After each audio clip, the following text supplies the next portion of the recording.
देखो बेटा, हम बात कर रहे थे वेरिएशन,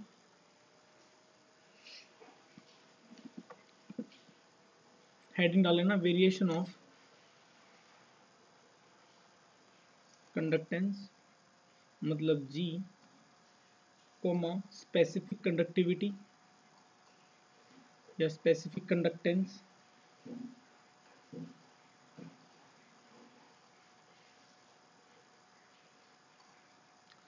अगर आप बुक खोलोगे ना, बुक के अंदर भी लिखा हुआ है ये गलती, स्पेसिफिक कंडक्टेंस या कंडक्टिविटी, ध्यान सुनना एक ही बात है। इसको कई बार स्पेसिफिक कंडक्टिविटी बोल देते, बाकी वो टर्म गलत है लिखना, लेकिन बुक्स में अभी लिखी मिलती है। दूसरी आपकी मोलर कंडक्टिविटी,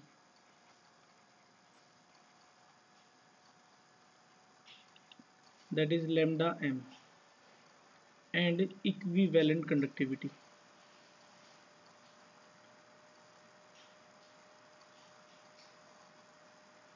इक्विवेलेंट कंडक्टिविटी। अब बेटा मेरी बात ध्यान से सुनना, जब भी आप, पहला पॉइंट लिखना, जब भी आप डाइल्यूशन करते हो, डाइल्यूशन का मतलब होता है addition of water, addition of H2O। जब भी आप वाटर डालते हो, सिस्टम की कंसंट्रेशन क्या हो जाती है, कंसंट्रेशन क्या हो जाती है, डिक्रीज। मतलब डाइल्यूशन इंक्रीज करने से कंसंट्रेशन डिक्रीज होती है। तो मैं ये बोल सकता हूँ dilution is inversely proportional to, dilution is inversely proportional to concentration. ठीक है बेटा, जब भी आप डाइल्यूशन करते हो, मेरी बात ध्यान से सुनना, जब भी आप डाइल्यूशन करते हो तो होता क्या है, ऑन डाइल्यूशन जो आयंस हैं वो तो डिसोशिएट हो जाते हैं। एक एग्जांपल के तौर पर अगर मैं लूं तो क्या इफेक्ट होगा, अगर आपका स्ट्रॉन्ग इलेक्ट्रोलाइट है, ध्यान सुनना, अगर आपका भैया स्ट्रॉन्ग, हाँ बोलो। डाइल्यूशन सिर्फ वाटर से हो या फिर किसी भी लिक्विड से हो सकता है? डाइल्यूशन वाटर के लिए यूज किया जाता है हमेशा। डाइल्यूशन का वर्ड का मतलब ये होता है कि आपने वॉल्यूम इंक्रीज कर दिया, वैसे सॉल्वेंट से रिलेटेड होता है मतलब, बाकी हम ये कंसिडर मान के चलेंगे हमने पानी डाला है, ठीक है। वैसे कंसंट्रेशन का मतलब होता है किस वॉल्यूम, आपने सॉल्यूशन की वॉल्यूम बढ़ाई है, वो वॉल्यूम कुछ भी हो सकता है, सॉल्यूशन सॉल्वेंट कुछ भी हो सकता है, एनीथिंग हो सकती है, कोई इसमें कोई, लेकिन हम लोग इस चैप्टर को कर रहे हैं तो हम इसमें वाटर मान के चलेंगे यहाँ पर, ठीक है। हाँ भाई, बात समझ में आई? तो अब देखो, भैया हाँ बोलो। कोई सॉल्यूशन सोडियम वाला है तू खाना खा रहा ना, कल तो मुझे ये बता तो पहले वो तो, रिएक्ट कर देगा? खाना खा रहा ना, खाना खा रहा ना, सच्ची बताइयो।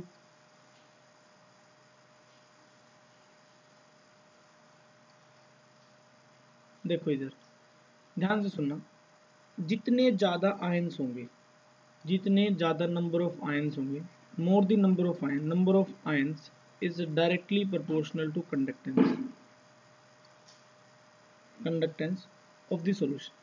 जितने ज़्यादा, ध्यान से सुनना, जितने ज़्यादा आयंस होंगे सॉल्यूशन के अंदर उतनी ज़्यादा कंडक्टेंस होगी।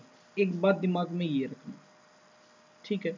तो अगर आपने जितना ज़्यादा डाइल्यूशन किया है, ध्यान से सुनना, जितने ज़्यादा डाइल्यूशन कर रहा है, और डाइल्यूशन करने से अगर आपके आयंस इंक्रीज हो रही हैं तो आप ये बोलोगे कंडक्टेंस इंक्रीज हो रही है।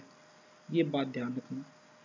एक बात और ध्यान रखना यहाँ पर, जैसे अगर मैं एक एग्जांपल के तौर पर लूँ, दूसरी बात, जो आयंस के बीच का जो इंटर आयनिक इंटरेक्शन, ध्यान सुनना, अगर इंटर आयनिक इंटरेक्शन की बात करूँ, इंटर आयनिक, इंटर आयनिक इंटरेक्शन, इसे अलग से लिखना, फिर स्ट्रॉन्ग इलेक्ट्रोलाइट वीक इलेक्ट्रोलाइट के बारे में एक साथ बताऊंगा। इंटर आयनिक अट्रैक्शन जितना ज़्यादा होगा, ध्यान से सुनना, जितना ज़्यादा इंटर आयनिक अट्रैक्शन होगा, आपस में जितना ज़्यादा इंटरेक्शन होगा उतनी कम कंडक्टेंस होगी, उतनी कम कंडक्टेंस होगी, ग्रेटर जितनी होगी उतनी ज़्यादा कम कंडक्टेंस होगी। ये बात ध्यान रखना अपने दिमाग के अंदर।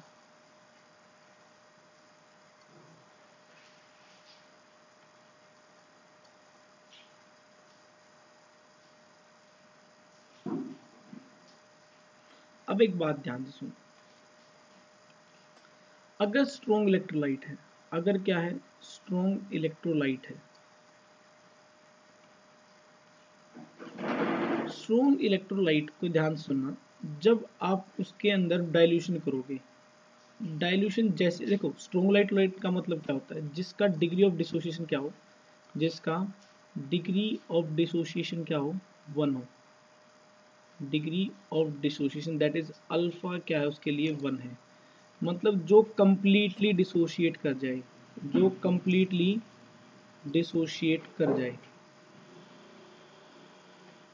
क्या मतलब, सपोज करो आपने 1 लीटर पानी लिया, ध्यान सुनो, जब आपने 1 लीटर पानी लिया, सपोज करो इसके अंदर 100 मोलिक्यूल्स थे सोडियम के और 100 मोलिक्यूल्स ही थे क्लोरीन के, और ये क्या कब बने, जब 100 मोलिक्यूल्स 100 मोल NaCl जब डिसोशिएट किया, तो आपका 100 मोल आपके सोडियम के मिले और 100 मोल आपके किसके मिले, Cl-।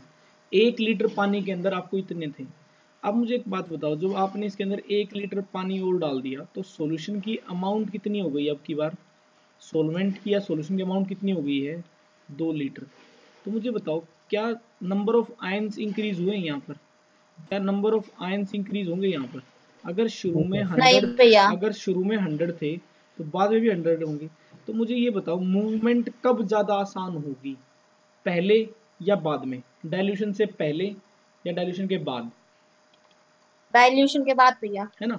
इसके अंदर मान लो मैं 1 लीटर पानी और डाल दूं, तो अगर ये कंडीशन ए थी, ये कंडीशन बी थी, एक कंडीशन ए और एक कंडीशन और है दोबारा से जिसके अंदर 3 लीटर पानी है, तो मुझे ये बताओ कंडक्टेंस सबसे ज्यादा किसके अंदर होगी, सोचो लॉजिकली सी के सोचो। अंदर भैया। सी के अंदर होगी। क्या यहाँ अच्छा मैंने बताया था कि 2 ही रीजन है, देखो कंडक्टेंस इंक्रीज होने के 2 ही रीजन है, या तो नंबर ऑफ आयंस इंक्रीज होंगे, क्या वहां पर नंबर ऑफ आयंस इंक्रीज हुए हैं, क्या वहां पर नंबर ऑफ आयंस इंक्रीज हुए हैं, ये बताओ मुझे। हाँ भाई, क्या नंबर ऑफ आयंस इंक्रीज हुए हैं स्ट्रॉन्ग इलेक्ट्रोलाइट में, क्या ये वाली कंडीशन लगेगी, नहीं। तो कौन सी नंबर ऑफ कंडीशन, आयंस तो नहीं इंक्रीज हो रहे भैया, हाँ तो कंडक्टेंस। ये कंडीशन नहीं लगेगी, ध्यान सुनो, ये कंडीशन नहीं लगेगी। कौन सी कंडीशन बची, ये वाली, कि सिर्फ ये 1 इंटर बाय। आयनिक इंटरेक्शन जो सोडियम और क्लोरीन के बीच में था, ध्यान सुनो, जो सोडियम और क्लोरीन के बीच में जो चलने की क्षमता थी, जो मूवमेंट थी, उन्हें स्पेस ज्यादा मिल गया, जिस वजह से जो इंटर आयनिक इंटरेक्शन था आपस में वो कम हो गया, जिस वजह से उनकी मूवमेंट काफी तेज हो गई। ये बात समझ में आई।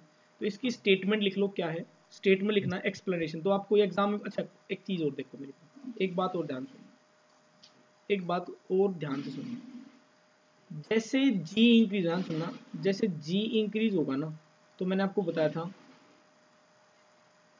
लैम्डा एम भी इंक्रीज होगा और लैम्डा इक्विवेलेंट भी इंक्रीज होगा। इन तीनों की एक ही रीजन है, ध्यान सुनो, एग्जाम में कोई आपसे जी की रीजन पूछे, लैम्डा एम की रीजन पूछे, लैम्डा इक्विवेलेंट पूछे, इन तीनों की रीजन एक ही है। आप ये बोलोगे कि स्ट्रॉन्ग इलेक्ट्रोलाइट में सिंस जो इलेक्ट्रोलाइट था वो कंप्लीट डिसोशिएट हो चुका है एक बार में, तो अब नंबर ऑफ आयंस तो इंक्रीज नहीं होंगे, बल्कि क्या इंक्रीज होंगे आपके, क्या डिक्रीज हो जाएगा, आपस में जो इंटरेक्शन था आपस में वो इंटरेक्शन कम हो जाएगा, जिस वजह से वो आसानी से निकल जाएंगे। जैसे मैं आपके कमरे का अगर दरवाजे को थोड़ा सा वाइडर कर दूं तो अब आसान निकलना आसान होगा। अब उनके आपस में जो आप लोग टकराते हो एक दूसरे के साथ, वो टकराना बंद हो जाएगा, आपका मूवमेंट थोड़ा सा आसान हो जाएगा। ठीक है, तो इसके लिए स्टेटमेंट लिख लो, क्या लिख लो, for strong electrolyte,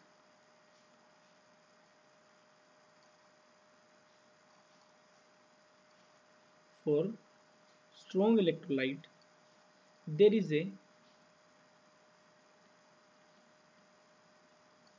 a small increase in lambda m with decrease in concentration। अब मेरी बात को ध्यान सुनो, एग्जाम में डिक्रीज इन कंसंट्रेशन लिखा हो या इंक्रीज इन डाइल्यूशन लिखा हो, एक ही बात, ठीक है। क्यों, उसकी रीजन लिख, देखो रीजन क्या है। अब आपको क्या पता है, आप ये बताओगे कि स्ट्रॉन्ग इलेक्ट्रोलाइट में सिंस, देखो आप अपने लैंग्वेज में लिख दो कि आप ये बताओ स्ट्रॉन्ग इलेक्ट्रोलाइट में सिंस नंबर ऑफ आयंस नहीं इंक्रीज होने वाले, जितना का आप पानी चाहे 1 लीटर डालो चाहे आप 100 लीटर पानी, डाइल्यूशन आप कितना ही करो, नंबर ऑफ आयंस नहीं इंक्रीज होने वाले। जितने जितने आयंस टूटने थे वो पहली बार में ही टूट चुके होंगे, जितना डिसोशिएट होना का उन्हें पहली बार में ही टूट गए होंगे, उसके बाद नहीं टूटने वाले वो। तो आप सिंपली ये लिखोगे स्ट्रॉन्ग। भैया हाँ बोलो। ये इसका रीजन एक बार फिर से बता दो, आपकी बात मिल गई थी। दोबारा बताता हूँ, देखो ध्यान सुनो। जो स्ट्रॉन्ग इलेक्ट्रोलाइट है जितना उसे टूटना था पहली बार में टूट गया वो। जब आपने पहली बार पानी डाला होगा वो तभी टूट गया होगा। उसके बाद से आप उसके अंदर 1 लीटर पानी डालो, आप उसके अंदर 2 लीटर डालो, या भर के पूरी टंकी की डाल दो उसके अंदर, टंकी डाल दो उसके अंदर भर के। डाइल्यूशन के बाद एक बार में जितना शुरू में जितना इंक्रीज होना होगा, पहली बार में जितना इंक्रीज होना होगा इंक्रीज हो गया होगा। उसके बाद आप पानी कितना ही डालो, ध्यान सुनो, कितना भी पानी डालो वो उतना ज्यादा इंक्रीज नहीं होगा जितना हम एक्सपेक्ट करते हैं, क्योंकि नंबर ऑफ आयंस इंक्रीज नहीं हुए, बल्कि थोड़ा बहुत जो इंक्रीज हो रहा है, ध्यान सुनो, इंक्रीज तो होगा लेकिन थोड़ा बहुत होगा। क्यों? सिर्फ उनके बीच में जो इंटरेक्शन थी, फोर्स ऑफ इंटरेक्शन, जो आपस में थोड़े पानी होने के, देखो यहाँ पर 1 लीटर पानी मिल रहा है उन्हें को मूवमेंट करने के लिए, यहाँ 2 लीटर पानी मिल रहा है, यहाँ 3 लीटर। मूवमेंट कब ज्यादा आसान होगी? तीसरे में 3 लीटर पानी में, 2 लीटर में, या 1 लीटर में मूवमेंट कब होगी? 3 लीटर पानी में 3 लीटर में। तो मूवमेंट आसान हो गई है सिर्फ इसी एक फैक्टर की वजह से। उनमें इंक्रीज तो हो रहा है लेकिन कम इंक्रीज हो रहा है, इसलिए मैंने क्या लिखा है? Small increase. इंक्रीज तो हो रहा है लेकिन सिर्फ एक फैक्टर की वजह से इंक्रीज हुआ है। वो कौन सा है? फोर्स ऑफ इंटरेक्शन जो आपस में थी वो डिक्रीज हो गई है। बोलो दोबारा बताओ।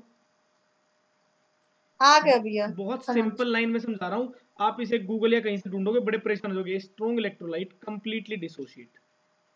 आपको सिर्फ जो मैंने आपको बताना सिंपल उसे अपनी लाइन में लिख देना, कोई टीचर नंबर नहीं काटेगा आपके, ठीक है? कंप्लीटली डिसोशिएट इन सॉल्यूशन, ठीक है? Due to which, number of ions, remains constant. कि भाई सिम जितना टूटना है पहली बार में टूट गया, जिस वजह से नंबर ऑफ आयंस क्या हो गए हैं? कांस्टेंट। आप मुझे एक बताओ, जितनी ज्यादा, hence therefore at higher concentration. अच्छा मुझे बताओ, हायर कंसेंट्रेशन का मतलब जितनी ज्यादा कंसेंट्रेशन होगी मूवमेंट को निकलना, मूवमेंट करना आसान होगा, मुश्किल होगा? अच्छा मुझे बताओ, ए में कंसेंट्रेशन ज्यादा, या बी में कंसेंट्रेशन ज्यादा, या सी में कंसेंट्रेशन ज्यादा? कंसेंट्रेशन का ऑर्डर क्या है मुझे ये बताओ। सबसे ज्यादा कंसेंट्रेशन किसकी है? किस सॉल्यूशन की कंसेंट्रेशन सबसे ज्यादा है? ए की कंसेंट्रेशन सबसे ज्यादा, फिर बी की सबसे ज्यादा, फिर सी की सबसे ज्यादा। तो लेमडा एम का ऑर्डर क्या हो जाएगा? लेमडा एम किस में सबसे कम होगा? मूवमेंट किस में करना आसान होगा?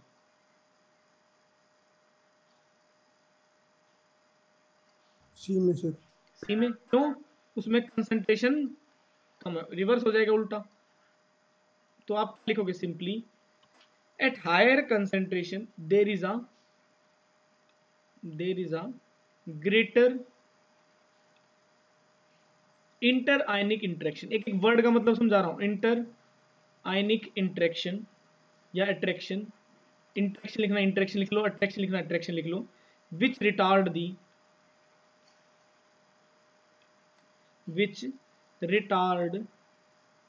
द मोशन ऑफ आयंस, ठीक है?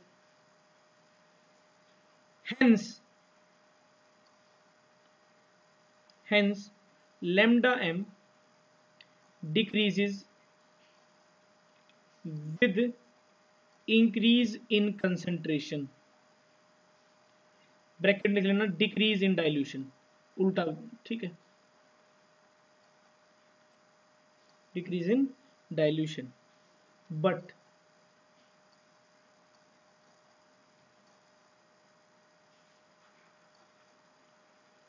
ऑन इंक्रीज इन डाइल्यूशन, मैं एरो बना रहा हूं बेटा, but increase in dilution the ion are far apart, become far apart, मतलब एक दूसरे से दूर दूर हो जाते हैं, ड्यू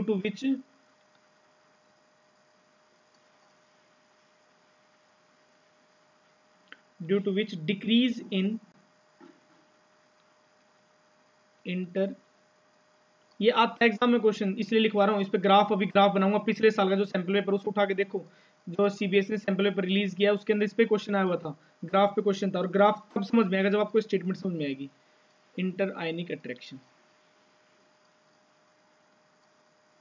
ठीक है, बात समझ में आई कि नहीं आई? ये बात समझ भैया में आई? ड्यू टू के बाद क्या लिखा है?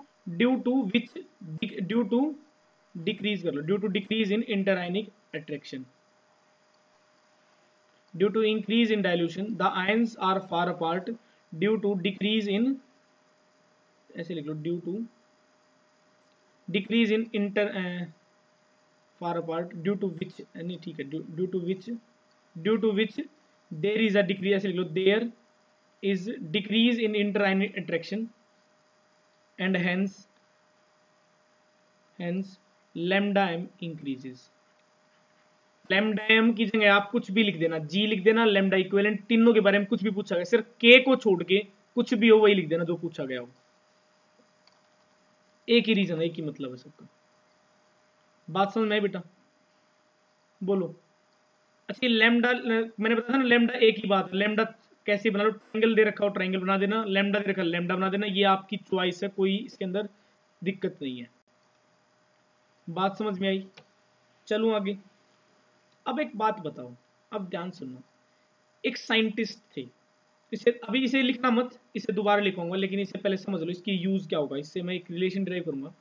एक साइंटिस्ट है जिनका नाम था डी बाई हगल, और एक साइंटिस्ट थे ओम सागर। इन्होंने मिलकर एक इक्वेशन डिराइव करी, उस इक्वेशन का नाम था ये, lambda m is equal to lambda m naught minus a under root c. ये इक्वेशन थी, कैसे आई तो मैं इससे कोई मतलब नहीं है। इसके ऊपर मैं सी लिख रहा हूं, इस सी का मतलब किसी कंसंट्रेशन पे, ध्यान सुनना, किसी भी कंसंट्रेशन पे। ये है मोलर कंडक्टिविटी, ध्यान सुनना, molar conductivity at specific concentration. वो 1 मोलर 2 मोलर 3 मोलर कुछ भी हो सकती है, एट स्पेसिफिक कंसंट्रेशन। और वो कंसंट्रेशन कितनी होगी वो ये बताएगा, ये सी की वैल्यू बताएगी। ये क्या, फिर ये भी मोलर कंडक्टिविटी है, लेकिन eight infinite dilution. Eight infinite dilution इसका मतलब क्या होता है समझाता हूं। इनफाइनाइट का मतलब क्या है कि आप इतना पानी डाल दो कि उससे ज्यादा कंडक्टिविटी इंक्रीज नहीं होगी। क्या मतलब है इसे समझते हैं। सपोज करो, ध्यान सुनना, सपोज करो आपने जब 1 लीटर पानी डाला, उसकी कंडक्टिविटी की जो वैल्यू आ रही थी वो सपोज करो 2 साइमन, जो लैम्डा एम की वैल्यू आ रही थी, लैम्डा एम की वैल्यू थी वो थी साइमन स्क्वायर मोल इनवर्स की, ये वैल्यू थी आपकी। आपने 2 लीटर पानी डाला, कंडक्टिविटी इंक्रीज हो गई 2.5 हो गई है। आपने फिर थोड़ा सा पानी और डाल दिया, 3 लीटर डाल दिया आपकी बार पानी, ये वैल्यू हो गई है 3 Simon centimetre square mole inverse. Suppose करो अब आपने 4 लीटर पानी डाल दिया, ये वैल्यू 3 ही रही, आपने 5 डाला, ये 3 ही रही, या इंक्रीज हो जाए 3.000000001, बहुत छोटा माइन्यूट है, मतलब नेग्लिजिबल चेंज है, बहुत नेग्लिजिबल चेंज। अगर चेंज हो भी रहा है तो बहुत नेग्लिजिबल चेंज है। तो जिस पॉइंट पे, जिस कंसंट्रेशन पे, ध्यान सुनो, जिस कंसंट्रेशन पे कंडक्टिविटी, मोलर कंडक्टिविटी चेंज होनी बंद हो जाए, उसी वैल्यू को हम क्या बोलने लग जाएंगे, लैम्डा एम नोट। और ये नोट का मतलब एग्जाम में लैम्डा नोट लिखा हो, या लैम्डा इन्फिनिटी एम लिखा हो, या कुछ बुक्स में लैम्डा एम इन्फिनिटी लिखा हो, या कुछ भी, ये सिंबल ना ध्यान रखना, नोट लिखा हो इस तरीके से, तो घबराना नहीं है, ये एक ही बात है, ये सब एक चीज है। इन्फिनिटी लिखा हो ऊपर लैम्डा के ऊपर, 0 लिखा हो, एक ही मतलब है। इसी को हम बोलते हैं इनफाइनाइट कंडक्टिविटी, मतलब molar conductivity eight infinite dilution. इसका पूरा मतलब क्या है, इसके 3-4 नाम है, देखो इसका नाम क्या है। एक तो नाम मैंने आपको बताया क्या, molar conductivity eight infinite dilution, एक नाम तो इसका ये है। दूसरा नाम इसका है लिमिटिंग मोलर कंडक्टिविटी। लिमिट मतलब चेंज नहीं हो रही, अब लिमिट उसका एंड आ गया, लिमिटिंग मोलर कंडक्टिविटी। जैसे एग्जांपल देता हूं, मान लो मैं अब आपको ना बहुत देर तक पढ़ाता रहूं, 2-4 घंटे तक पढ़ाया, 2 घंटे तक तो आपने समझ में आया, उसके बाद आना बंद हो गया, तो जिस पॉइंट पे आपकी सैचुरेशन आ जाए उस पॉइंट को बोलूंगा मैं मोलर कंडक्टिविटी इनफाइनाइट डाइल्यूशन। क्योंकि इनफाइनाइट का मतलब ये नहीं होता कि पानी भर भर के भाई 1 लीटर 10 लीटर, नहीं, इनफाइनाइट का मतलब यहां पर है कि वो उतना पानी, उतना डाइल्यूशन जिस वक्त उसकी कंडक्टिविटी चेंज होनी बंद हो जाए। भाई मॉलिक्यूल्स आपस में इतनी दूर जा चुके हैं, अब उनका आपस में इंटरेक्शन बिल्कुल खत्म हो चुकी है। जैसे एक बंदा यहां बैठा और एक बंदा अमेरिका बैठा, उनके बीच में कोई इंटरेक्शन है ही नहीं। बात समझ में आई? बात समझ में आई? बोलो बेटा। हाँ भैया। ठीक है, अब देखो ध्यान सुनो। तो जब हमने इसका ग्राफ बनाया, मैंने आपको बोला इसकी ग्राफ की जरूरत पड़ेगी। इसका ग्राफ बनाया y इज इक्वल टू, ध्यान सुनना, याद है मैंने mx प्लस सी करके कुछ सिखाया था आप लोगों को, स्ट्रेट लाइन इक्वेशन। मुझे बताओ इसका ग्राफ, ये ग्राफ किसके बीच में बनाना है मेरे को? अंडर रूट सी के बीच में और लेमडा m के बीच में। y एक्सिस पे क्या लिया मैंने?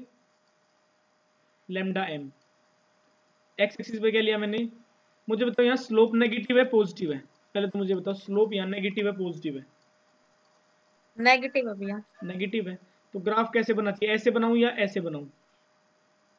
ये ए टाइप का, ये बी टाइप का, कौन से टाइप का बनना चाहिए? स्लोप किस में नेगेटिव है? बी टाइप का भैया। शाबाश। तो ग्राफ कैसे बनेगा? ऐसे। इस बात से सेटिस्फाई हो? स्लोप कैसी है? सॉरी, स्लोप कैसी है? नेगेटिव। तो एग्जाम में इसका पूछा होगा क्वेश्चन कि बताओ स्लोप क्या है इस ग्राफ की, तो आप बोलोगे स्लोप है यहाँ पर -a। अब पूछ रहे इंटरसेप्ट कैसा? इंटरसेप्ट एक्स एक्सिस से देखिए कितने ऊपर, तो इंटरसेप्ट क्या है आपका? पॉजिटिव में है। अब देखो जब हमने इसका एक्सपेरिमेंटली ग्राफ बनाया तो ग्राफ आया ऐसे ही, लेकिन अच्छा देखो यहां से यहां क्या हो रही है? कंसेंट्रेशन इंक्रीज हो रही है कि नहीं हो रही है? अगर कंसेंट्रेशन इंक्रीज हो रही है तो मुझे बताओ लैम्डा m की वैल्यू डिक्रीज हो रही है इंक्रीज हो रही है? बोलो बेटा। यहां पर सपोज करो 1 मोलर कंसेंट्रेशन थी, यहां पर 2, यहां पर 3, यहां पर 4, यहां पर 5, तो मुझे बताओ मोलर कंडक्टिविटी इंक्रीज हुई डिक्रीज हुई? डिक्रीज हो रही है भैया। डिक्रीज हो रही है। इस बात से एग्री कर रहे हो? अब इस ग्राफ को उल्टा देखो एक बार। अब इस ग्राफ को उल्टा देखो, अगर मैं यहां से यहां जाऊं रिवर्स, कंसंट्रेशन क्या हुई है? डिक्रीज, जिसकी वजह से क्या हो गया है? लैम्डा m क्या हो गया है? इंक्रीज। ठीक है ना? तो यही तो मैंने बोला कि जितनी कम कंसंट्रेशन होगी लैम्डा m ज्यादा होगा। तो दिक्कत क्या थी? अब दिक्कत नहीं, मुझे अगर देखो ध्यान सुनो बेटा, हम इनफाइनाइट की वैल्यू थ्योरेटिकली निकाल सकते हैं, एक्सपेरिमेंटली नहीं निकाल सकते। पहली बात क्या, हम ध्यान सुना मेरी दोबारा से, किसी भी इलेक्ट्रोलाइट की अगर आपको मोलर कंडक्टिविटी निकालनी इनफाइनाइट पे, तो हम कॉपी पेन पे तो निकाल सकते हैं, लेकिन एक्सपेरिमेंटली निकाल सकते। क्या मतलब है कि बेटा जब हमने ग्राफ बनाना शुरू किया तो हमारे ग्राफ की कंडीशन है, तो हमें ये इसे एक्स्ट्रापोलेट करना पड़ता है। एक्स्ट्रापोलेट मतलब हमें पीछे की तरफ इसे एक्सटेंड करना पड़ेगा, और जिस पॉइंट पे आके ये यहां पर मीट करेगा, जहां पर कंसंट्रेशन की वैल्यू क्या होगी? 0। भाई कंसंट्रेशन की वैल्यू 0 ना, मतलब समझ, सोल्यूट है ही नहीं उसके अंदर, यही मतलब है कहीं ना कहीं। उसी पॉइंट को मैंने क्या बोला? Lambda m note. बात समझ में आई कि नहीं आई? बोलो जल्दी से। आ गई भैया। आ गई? ओके। आपके साथ आपका छोटा भाई बैठता क्या? क्या नाम? अमीशा? क्या भैया? आपके साथ कौन बैठता है? अभी साथ में कौन बैठा है आपके साथ? आपकी आवाज पीछे से बैकग्राउंड में कोई छोटे बच्चे की आवाज आती है जब भी आप बोलते हो। छोटा भाई है क्या आपका? ये भैया बाहर वाले कमरे में बैठे हैं तो ना आते जाते कुछ आवाज आती रहती है। चलो कोई बात नहीं, कोई बात नहीं। देखो अब ध्यान से सुनो मेरी बात अगली। तो मैंने अभी तक कितना पढ़ाया, मैं दोबारा बता रहा हूँ, जितना मैंने अभी तक बोला मैं उसको दोबारा रिवाइज कर रहा हूँ। स्टेटमेंट को ध्यान सुनो। मैंने बोला बेटा आप जितनी ज्यादा कंसंट्रेशन रखोगे उतनी कम कंडक्टिविटी होगी, ये चाहे स्ट्रॉन्ग इलेक्ट्रोलाइट हो चाहे वीक इलेक्ट्रोलाइट हो। लेकिन अगर स्ट्रॉन्ग इलेक्ट्रोलाइट है उस केस में जो हमारा ग्राफ आता वो एकदम स्ट्रेट लाइन ग्राफ आता। ध्यान सुनना, क्या आता ग्राफ? बिल्कुल स्ट्रेट। कैसा ग्राफ आता? बिल्कुल स्ट्रेट। पिछली बार जो क्वेश्चन आया था वो क्वेश्चन सिर्फ इतना आया था, ऐसे ग्राफ बना दिया, बहुत यहां से क्वेश्चन आया वो बेटा, मैं फिर कह रहा हूं ध्यान सुनना। क्वेश्चन सिर्फ इतना था, इसको मेंशन कर दिया ए, इसे मेंशन कर दिया बी। बताओ स्ट्रॉन्ग इलेक्ट्रोलाइट के लिए कौन सा कर्व है? क्वेश्चन ये था कि स्ट्रॉन्ग इलेक्ट्रोलाइट के लिए स्ट्रॉन्ग इलेक्ट्रोलाइट का कर्व कौन सा है? तो स्ट्रॉन्ग इलेक्ट्रोलाइट का जो कर्व है वो बी है। कौन सा कर्व है? बी। क्यों है वो प्रूव करूंगा आगे। अब दूसरी स्टेटमेंट ध्यान सुनो जो मैं बोलने वाला हूं। अगर आपके पास वीक इलेक्ट्रोलाइट है,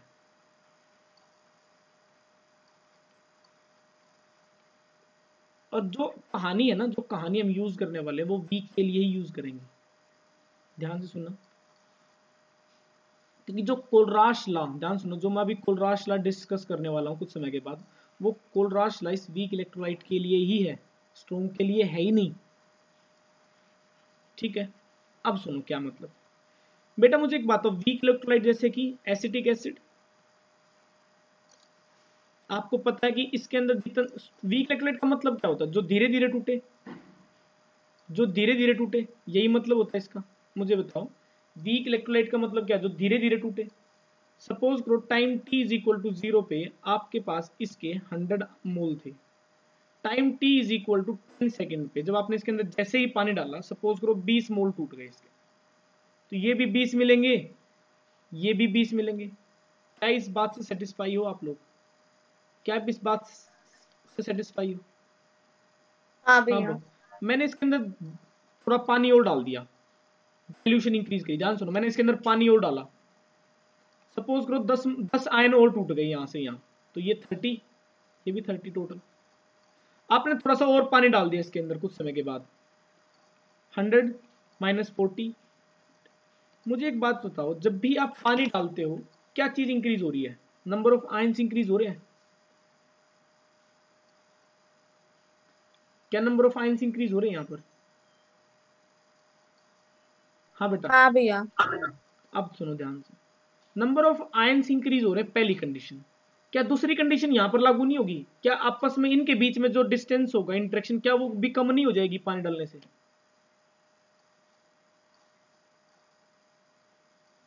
यहां पर दो फैक्टर काम कर रहे हैं एक साथ। पहला factor number of ions increase हो रहे हैं, दूसरा फैक्टर है जो आयंस टूट के बनने वाले हैं उनके बीच में जो गैप है, मतलब इंटर आयनिक अट्रैक्शन, वो भी कम हो रहा है जितना जितना पानी हो, क्योंकि बीच में कौन आ गए? देखो सोच के देखो, आपके सॉल्यूशन के अंदर क्या है? एसिटिक एसिड है का आयन है, एसिटेट आयन और H+ है। जितना ज्यादा पानी डालोगे उतने ज्यादा वाटर मॉलिक्यूल आ जाएंगे इनके बीच में, इनको फ्री मूवमेंट करने के लिए एरिया ज्यादा मिल जाएगा। हाँ भाई बोलो बेटा। आयंस भी इंक्रीज हो रहे हैं, ध्यान सुनो, आयंस इंक्रीज हो रहे हैं जिसकी वजह से कंडक्टेंस और ज्यादा इंक्रीज होगी। क्यों?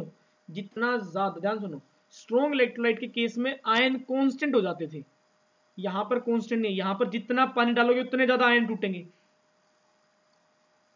और ये इनफाइनाइट तक टूटते रहते हैं, इसकी कोई लिमिट है ही नहीं। आप चाहे इसके अंदर, इसी रीजन की वजह से हम स्ट्रॉन्ग इलेक्ट्रोलाइट को एक्स्ट्रापोलेट कर सकते हैं, वीक को एक्स्ट्रापोलेट कर भी नहीं सकते, क्योंकि वीक का मतलब है तो टूटेगा जरूर, चाहे आप उसके अंदर कितना ही पानी डालो, चाहे एक आयन टूटेगा जरूर, क्योंकि ये कभी भी कंप्लीटली डिसोशिएट हो ही नहीं सकते। इनके लिए अल्फा की वैल्यू कभी 1 हो ही नहीं सकती, हमेशा लेस देन 1 होगी। ये बात मैंने बोन्टो फैक्टर समझाते वक्त भी बताई थी आपको सॉल्यूशन के अंदर। बोलो यहां तक कोई डाउट है किसी बच्चे को? बोलो जल्दी से, बोलो बेटा जल्दी से,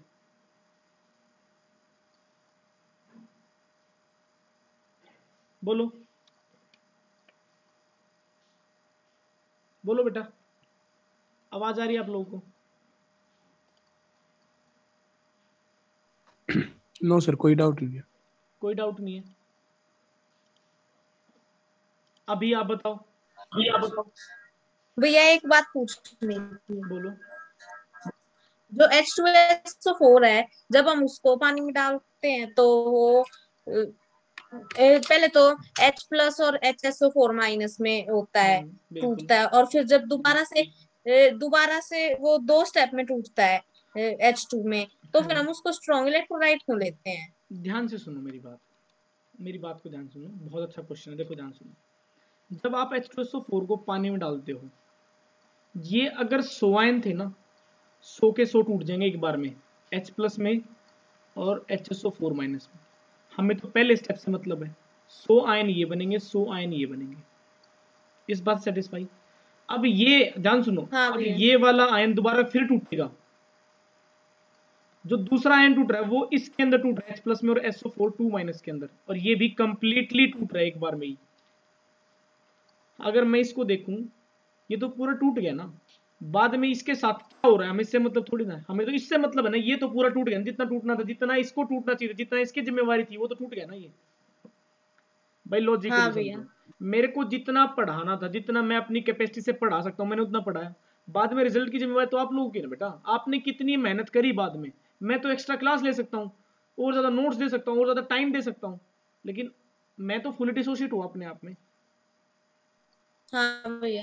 ये मतलब है।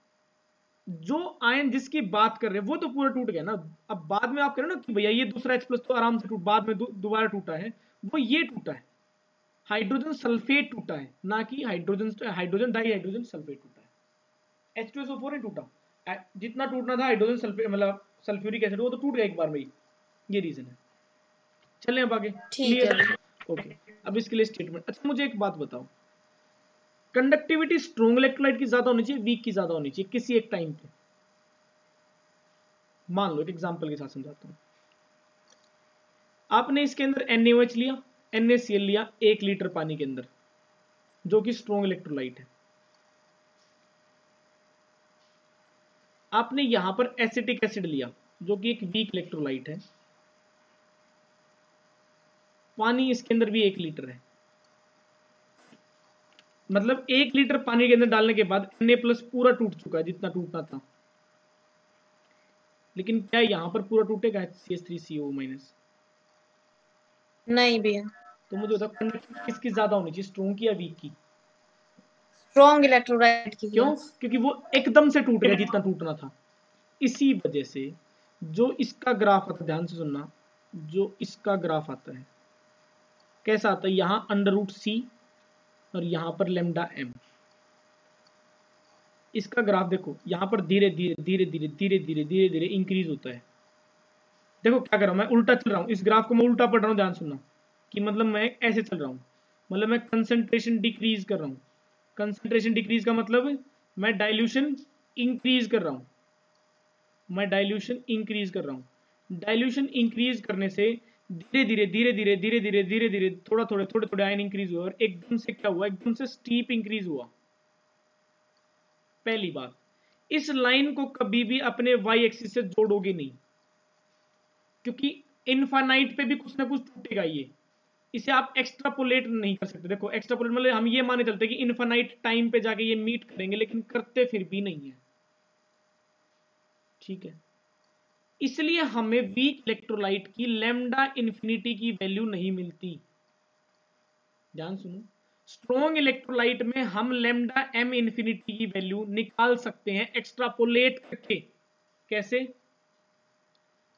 ये स्ट्रॉन्ग का है, आप इसे पीछे एक्सटेंड कर दो, ये एक्सटेंडेबल है, ये पीछे जाके मीट कर जाएगी, स्केल लेके एक्सटेंड कर दो, लेकिन वीक इलेक्ट्रोलाइट को आप कभी भी एक्सटेंड करोगे तो कभी भी उसको ज्वाइन नहीं कर सकती वो लाइन, क्योंकि हम ये मानते हैं इनफाइनाइट में कुछ ना कुछ टूटेगा, एक आयन भी टूट गया तब भी गड़बड़ हो जाएगी। बात समझ में आई? तो ये ग्राफ आपका स्ट्रॉन्ग इलेक्ट्रोलाइट का है और ये किसका है, आपका वीक इलेक्ट्रोलाइट का।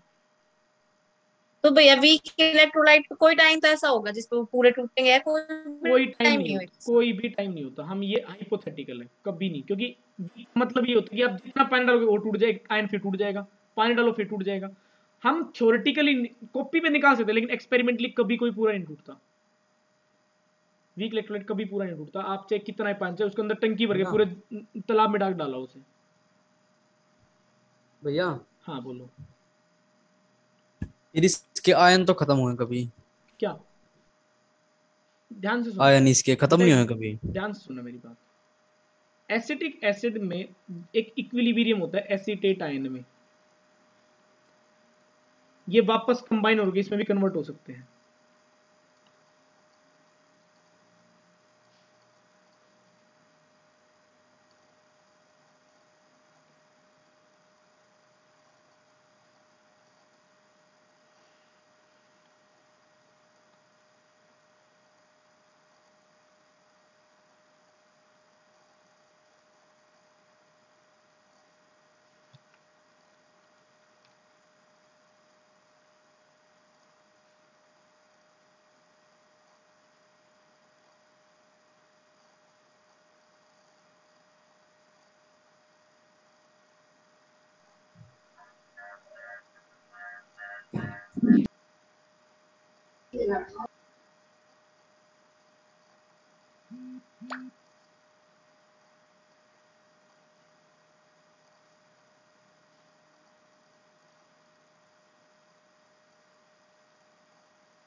हाँ पुलकित देख बेटा,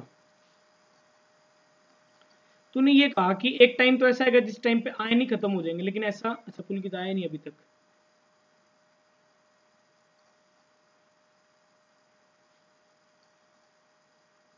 पुलकित एक टाइम ऐसा आएगा, ध्यान, तूने कहा कि एक टाइम तो ऐसा आएगा जिस टाइम इसके आयन ही खत्म हो जाएंगे। नहीं बेटा, ये इक्विलिब्रियम पे है।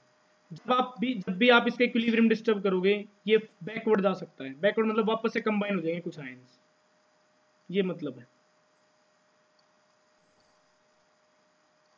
पुलकित समझ में आया बेटा?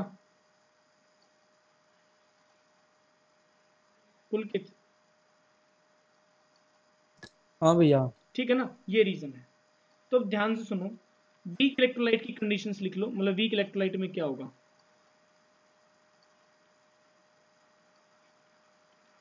लिखोगे आप इसके अंदर lambda m for weak electrolyte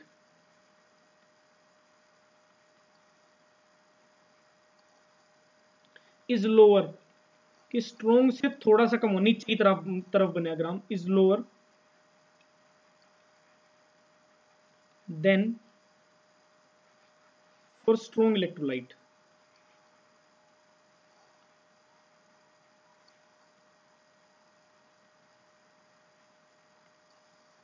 because, कोई पूछे इसकी रीजन बताओ, सिंपल जिसे लिखवाना सिंपल है, इतनी लिख देना, कोई आधा नंबर भी नहीं काटेगा। Because weak electrolyte dissociate lesser than strong electrolyte। भाई 2T कम रहा है। पहला पॉइंट समझ में आया कि इसका ग्राफ नीचे क्यों बनाया। दूसरा point, there is a very large increase in lambda m। lambda m मतलब molar conductivity with decrease in concentration। Decrease in concentration का मतलब इंक्रीज इन डाइल्यूशन। एक ही मतलब है, कोई सी एक स्टेटमेंट लिख देना चल जाएगी। बिकॉज इसकी वही स्टेटमेंट सेम रहेगी कि पानी डालने से आयंस के बीच का इंटरेक्शन कम हो जाएगा, बात खत्म। सेम वही स्टेटमेंट जो हमने लिखा था। Because with increase in dilution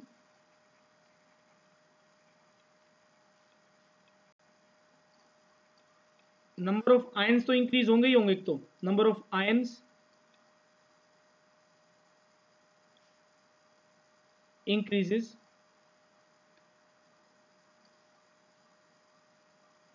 increase in dilution, number of ions increases, and as well as there is a decrease in inter-ionic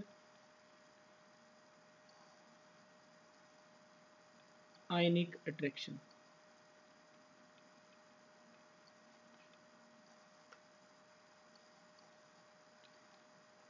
but एक पॉइंट लिख लेना, इट डज नॉट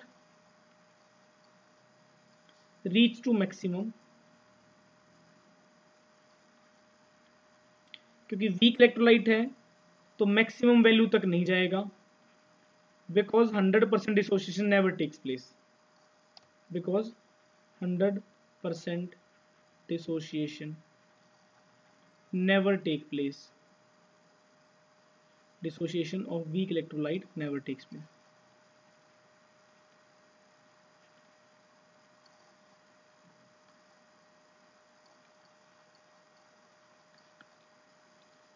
नोट किया बेटा? मुझे ये बताओ पहले तो, नोट किया? ये जल्दी से बताओ मुझे, ये नोट किया? और इस भैया बस स्टेटमेंट 2 मिनट रुक जाओ अब भैया। इतने आप लोग लिख रहे हो, मैं एक बार दोबारा से समझा देता हूँ, जितना मैंने अभी तक बताया सुनो ध्यान से, सिर्फ सुनना है, लिखते रहो अपना। मैंने बताया बेटा देखो, दो टाइप के इलेक्ट्रोलाइट होते हैं, एक तो स्ट्रॉन्ग इलेक्ट्रोलाइट, एक होता है वीक इलेक्ट्रोलाइट। कंडक्टिविटी पानी जितना डालोगे इंक्रीज होगा। स्ट्रॉन्ग में सिर्फ एक ही रीजन की वजह से इंक्रीज होता है, क्योंकि आप पानी डालते हो वो कंप्लीटली डिसोशिएट हो जाते हैं, आयंस तो रहते हैं कांस्टेंट। इस वजह से वहां पर इंक्रीज होने की एकमात्र रीजन है कि जो आपस में जो आयनिक जो आपस में चल रही है उनकी मूवमेंट है, उनके बीच में स्पेस इंक्रीज हो जाता है, जिसकी वजह से इंटर आयनिक जो आपस में टकराने की क्षमता जो अट्रैक्शन थी वो कम हो जाएगी, क्योंकि उनके बीच में वाटर मॉलिक्यूल आ गई है। ठीक है, तो उन्हें मूवमेंट करने के लिए जगह मिल गई है, स्पेस मिल गया है, जिस वजह से कंडक्टेंस इंक्रीज हुई है, लैम्डा एम इंक्रीज हुआ है, मोलर कंडक्टिविटी इंक्रीज हुई है, इक्विवेलेंट कंडक्टिविटी इंक्रीज हुई है। वहीं पर वीक इलेक्ट्रोलाइट की कंडक्टिविटी भी इंक्रीज होती है। वहां पर दो रीजन है, क्योंकि आप जितना पानी डालोगे नंबर ऑफ आयन इंक्रीज हो जाते हैं, सिंपल सी बात है, नंबर ऑफ आयन इंक्रीज होते हैं, लेकिन वो स्ट्रॉन्ग में कांस्टेंट थे। ठीक है, दूसरी रीजन यहां पर भी स्पेस इंक्रीज होता है, तो दूसरी रीजन बिल्कुल सेम है जो स्ट्रॉन्ग के लिए थी। लेकिन एक बात आती है कि स्ट्रॉन्ग की ज्यादा होगी, वीक की ज्यादा होगी। देखो स्ट्रॉन्ग में तो आयन एक बार में सारे टूट गए भाई, 100 रुपए थे, 100 के 100 रुपए एक बार में मिल गए। अरे ये है 100 रुपए थे, टूटे, कभी 10 निकल रहे हैं, पानी डाला एक थप्पड़ और हमारा 20 निकले आयन, तो ये धीरे धीरे टूट रहे हैं। एक बंदा जो शुरू में ही पूरा टूट जाता है, अपनी कंडक्टिविटी एकदम से इंक्रीज हो जाती है उसकी, एकदम से दिखा देता है, लेकिन यहां पर ऐसा नहीं होता, यहां पर धीरे धीरे टूटेगा। लेकिन इसकी वैल्यू 100% कभी नहीं हो सकती, क्यों? क्योंकि वो हमेशा एक, क्योंकि 100% कभी डिसोशिएट होते ही नहीं है। मैंने सिर्फ इतना बताया अभी तक। एक बात और ध्यान रख लेना, स्ट्रॉन्ग इलेक्ट्रोलाइट के केस में ग्राफ बिल्कुल स्ट्रेट लाइन आता है, डायरेक्ट रिलेशन आता है, डायरेक्ट रिलेशन आता है। आप ये कह सकते हो कि जो लैम्डा एम है उसमें और कंसेंट्रेशन का जो रिलेशन है वो इनवर्स है, जितनी ज्यादा कंसेंट्रेशन उतनी कम मोलर कंडक्टिविटी होगी, डायरेक्ट रिलेशन है। लेकिन लेकिन लेकिन वीक इलेक्ट्रोलाइट के केस में, वीक इलेक्ट्रोलाइट के केस में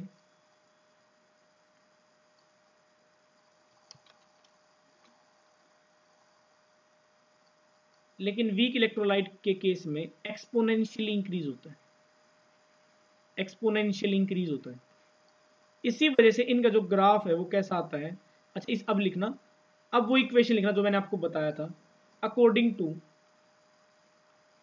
डी बाई एक साइंटिस्ट थे, ध्यान रखना, डी बाई हक्कल साइंटिस्ट है, तुम्हारे सिलेबस में नहीं है। कभी एमएससी और बीएससी में जाओगे ना फाइनल ईयर में, तब आपको इसका डेरिवेशन मिलेगा, 2-3 पेज का है।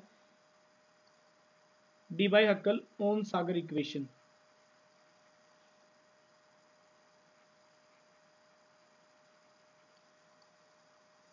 अभी हमारे सिलेबस में भैया ये इक्वेशन है, सिर्फ इक्वेशन, इसका डेरिवेशन भी नहीं, कुछ भी नहीं है यहाँ। इक्वेशन सिलेबस में ये पक्का है, ठीक है, सिर्फ इक्वेशन है। इस इक्वेशन पे क्वेश्चन बने हुए हैं बेटा कई, काफी सारे। ये इक्वेशन है, यहाँ पर ये किसमें भैया लिखे? इसके बाद स्टार्ट कर दो जो मैं लिखवा रहा हूँ। ये मतलब दोनों के लिए है भैया, वीक और स्ट्रॉन्ग के लिए? हाँ ये दोनों के लिए होती है। वैसे ये आपकी इक्वेशन जो मैंने लिखवा रहा हूँ ये आपकी स्ट्रॉन्ग के लिए एप्लीकेबल है, स्ट्रॉन्ग के लिए लगती है जो अब लिखवा रहे हो भैया? हाँ ये स्ट्रॉन्ग के लिए है, ये इक्वेशन स्ट्रॉन्ग के लिए वैलिड थी। अच्छा ठीक है, लैम्डा एम इज इक्वल, ये क्या है आपकी molar conductivity,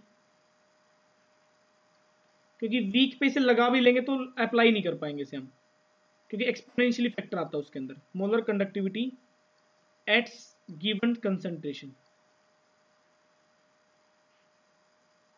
given concentration c. Lambda m देखो ध्यान सुनो, लैम्डा एम नोट लिखा हो, कुछ बुक्स में लैम्डा एम के ऊपर इन्फिनिटी लिखा हो। यस इस तरीके से लैम्डा, ये जो नॉर्मल लैम्डा जो आप लिखते हो ये भी लैम्डा हो, इस तरीके से लिखा हो। ये एक ही बात है बेटा, ध्यान सुनना, इसमें कंफ्यूज मत हो जाना एग्जाम के वक्त कि ये क्या दे दिया, मैं तो दूसरे वाला बताया था भैया ने। ये एक ही बात है, बुक्स के अकॉर्डिंग ये सिंबल चेंज हो जाते हैं। आपने शायद बुक अगर देखी भी होगी तुम्हारे स्कूल में, देख रहे हैं तुम्हारे टीचर ने कौन सा बनवाना, उसे अपना वैसे नंबर कोई टीचर नहीं काट सकता इस बात पे, अगर उस टीचर 11th-12th पढ़ा रहा है वो टीचर, तो उसे पता है कि ये सिंबल किस चीज का है। ठीक है, तो molar conductivity eight infinite dilution या इनफाइनाइट डाइल्यूशन कह सकते हो, या इसी का दूसरा नाम है limiting molar conductivity, limiting molar conductivity. और यहां पर A एक कांस्टेंट है सिंपल, और C यहां पर कंसंट्रेशन है, concentration at a given time.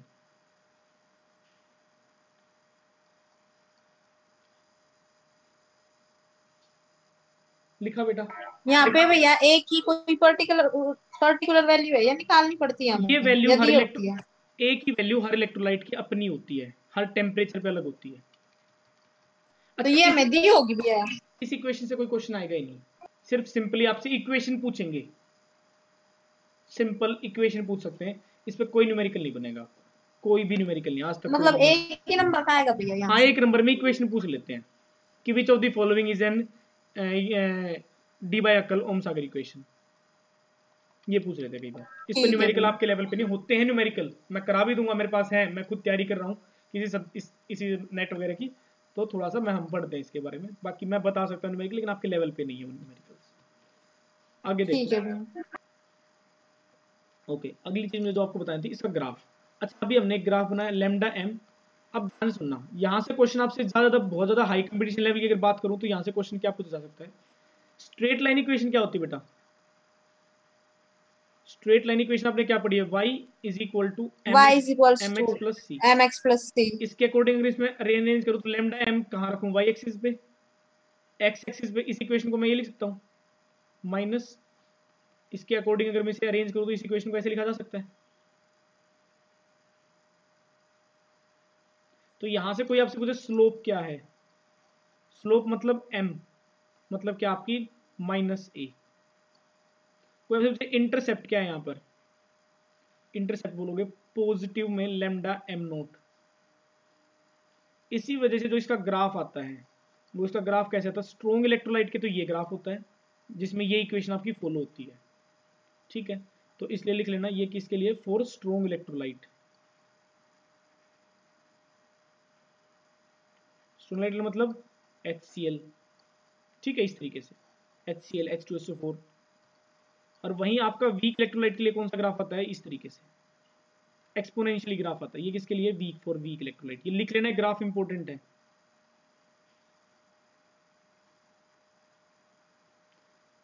तो ये लैम्डा एम होगा, ये अंडर रूट सी होगा। देखो एक्स एक्सिस पे क्या लिया मैंने? अंडर रूट सी। कई बार ना इसको ना ऐसे लिख देते हैं, अंडर रूट सी की वजह से सी रेज टू पावर हाफ लिख मिलेगा एग्जाम में। कई बार मैंने पिछली बार जो क्वेश्चन है सी रेज टू पावर हाफ भी लिख देते हैं, तो एकदम से ये मत सोचना कि नया एकदम से आ गया। देखो इसे आप एक्स्ट्रापोलेट जहां करोगे, जिस पॉइंट पे एक्स्ट्रापोलेट करोगे वही क्या कहलाएगा? आपका लैम्डा एम नोट। और वहीं इस लाइन को कभी भी टच मत करना, मेरी बात सुनना ध्यान से। इस लाइन को अगर आपने टच कर दिया ना, वही नंबर कट जाएगा। ना इसको नीचे की तरफ टच करोगे, ना इसे ऊपर की तरफ टच करोगे। बोलो, ये चीज क्लियर हुई बेटा यहां तक? Yes sir. चले यहां तक खत्म करें इसको, बाकी कल करें, पूरा नहीं होगा तो मुझे आज समझाना। और बाकी भैया हाँ बोलो। आज मैथ की क्लास नहीं है हमारी। मेरा 11th का बैच है बेटा। अच्छा। ठीक है ना? ओके बेटा।